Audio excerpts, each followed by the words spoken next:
Hey everyone, welcome to JDW. Today we're going to review on Fanta Sarsi. Now this is a very interesting flavour. This one's from Vietnam, and the can does say exclusively for sale in Vietnam, right there. But I know you can get it in other Southeast Asian countries.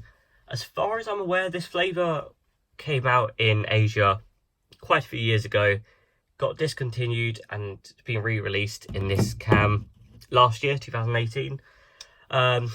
The writing at the front there, I don't know how you pronounce that, but that literally translates to flavour Sarsi. That's what it means. So what is Sarsi? Well, Sarsi is also known as Sarsaparilla. It's just a flavour of soft drinks originally made from the Smilax or Fanta plant, but is now often made with artificial flavours. The plant itself is native to Central America. I know Mexico and Honduras are big producers of this. It does have some medicinal elements to it, but from what I could see, which is probably why this is now made using artificial flavours, it does have some cancerous side effects or something like that. I could be mistaken, but I know most of the Sarsi products in Asia do have artificial flavours rather than the authentic plant itself. It was made using the roots though back in the day. This is much like a root beer, uses the exact same plant, but in fact Sarsaparilla was introduced long before root beer. However, when it was brought to Europe, they didn't really like the taste of this, which led to the creation of root beer. Apparently it has a much stronger aftertaste. I think it's a lot more authentic, a darker, more sort of depth to the flavour. So root beer was created as a lighter version, although root beer is a very strong taste in itself, so I don't have high hopes for this. Now, you're only really going to see this flavour in Asia. I can't see it being popular over here. I'm not actually a fan of root beer. I know A&W is probably the most recognised brand globally, but I'm not a huge fan.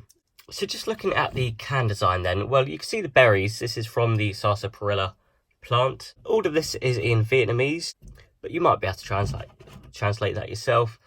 I like the colour of it. It's quite a sort of darkish, almost crimson is the colour that you'd probably describe it as. So I'm just going to crack it open. So this is the colour of it. It's much like a root beer, almost cola-y, as you can see there. I have to say it doesn't smell good. I think I'm just getting kind of aniseed, licorice, which I know is similar to root beer, but I just don't enjoy those flavours at all. I'm just going to go ahead and try some. So in fairness, this flavour is a lot nicer than I expected, a lot better than it smells.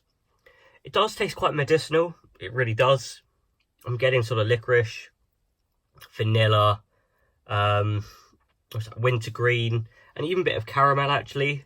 It does kind of remind me of a sort of cola or a Dr. Pepper. There's a lot going on there, a lot of different flavours, different spices, but it's a lot more delicate than I thought. I thought it'd be quite a harsh taste, but it is quite smooth, very similar to a root beer actually. A good carbonation to it, nice and fizzy. Yeah, actually this isn't a bad product at all. I would easily have this again. It doesn't taste that artificial. It easily could be made with the plant itself. Perhaps it is. I mean, I can't translate the ingredients. It doesn't really say much of the ingredients, but I just know that a lot of the Sarsi drinks are artificial these days. So, you know, this probably is. But yeah, not a bad drink at all. I would definitely have this. I wasn't expecting to enjoy it. It tastes a lot better than it smells. Solid 7 out of 10. Loads more Fanta reviews on their way, so check them out. Subscribe for more, and that is it. And thank you for watching.